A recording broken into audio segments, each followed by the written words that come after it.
एक बार की बात है, एक छोटा सा गांव था जिसका नाम था शांतिनगर। ये गांव हरे भरे पेड़ों, सुंदर फूलों और एक चमचमाती नदी से घिरा हुआ था। गांव के लोग बहुत ही मिलनसार और खुशमिजाज थे, लेकिन इस गांव में एक बहुत बड़ा रहस्य छिपा हुआ था। गांव के एक कोने में एक पुरानी लेकिन बहुत ही सुंदर हवेली थी। इस हवेली का नाम था जादू की हवेली। इस हवेली के बारे में बहुत सारी कहानियां थीं। कहा जाता था कि इस हवेली में एक जादुई पुस्तक छिपी हुई है जो जादू के सारे रहस्यों को समेटे हुए है। एक दिन इस गांव में एक नन्हा बालक आया जिसका नाम था आरव। आरव की आंखों में चमक और दिल में साहस था। वह हमेशा कुछ नया खोजने की चाहत रखता था। एक दिन जब वह गांव में घूम रहा था तो उसकी नज़र जादू की हवेली पर पड़ी। हवेली को देखकर आरव की आंखें चमक उठीं। उसने गांव के बुजुर्गों से इसके बारे में पूछा। बुजुर्गों ने उसे बताया कि हवेली में जादू की पुस्तक छिपी हुई है, लेकिन कोई भी इसे खोज नहीं पाया। आरव ने ठान लिया कि वह इस पुस्तक को खोजेगा। अगले दिन सुबह सुबह वह हवेली की ओर चल पड़ा। हवेली का मुख्य द्वार खुला हुआ था, लेकिन भीतर का रास्ता धुंधला और अंधकारमय था। आरव ने अपनी जेब से एक छोटी सी लालटेन निकाली और आगे बढ़ा।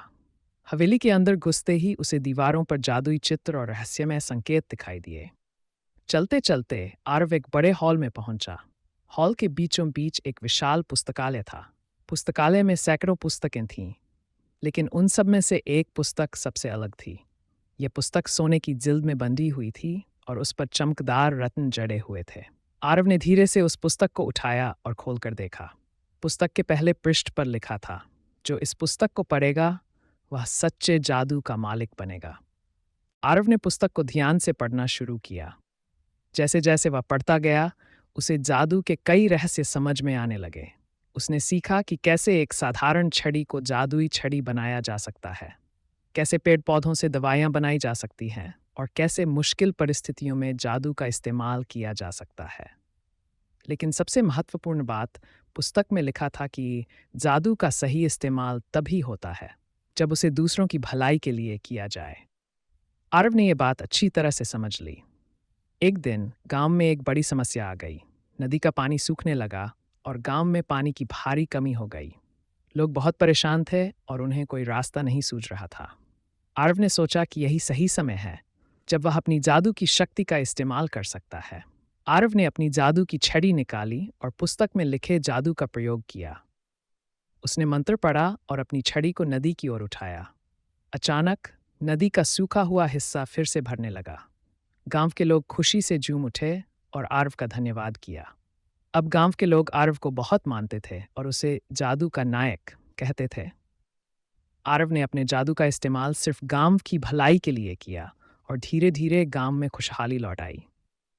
आरव ने अपनी जादुई पुस्तक को एक सुरक्षित जगह पर रख दिया और हर दिन नए नए जादू के प्रयोग सीखता रहा। उसकी नन्ही सी कोशिशों ने पूरे गांव को जादू के रहस्यों से अवगत कराया और सबको ये सिखाया कि सही मार्ग पर चलकर और दूसरों की भलाई के लिए काम करके ही सच्चे जादू का उपयोग किया जा सकता है। जैसे जैसे समय बीतता गया, आरव एक महान जादूगर बन गया, लेकिन उसने कभी भी अपनी विनम्रता नहीं छोड़ी। वह हमेशा लोगों की मदद करता और अपने ज्ञान को साझा करता। और इस तरह जादू का रहस्य सिर्फ आरव तक ही सीमित नहीं रहा, बल्कि पूरे गांव में फैल गया। लोग एक दूसरे की मदद करने लगे और शांतिनगर एक बार फिर से सुख, शांति और खुशियों से भर गया। और इस प्रकार आरव का साहस, जान और दया ने साबित कर दिया कि सच्चा जादू वही है जो दूसरों की भलाई के लिए किया जाए। और इस तरह जादू का रहस्य हमेशा के लिए शांतिनगर के लोगों के दिलों में बस गया।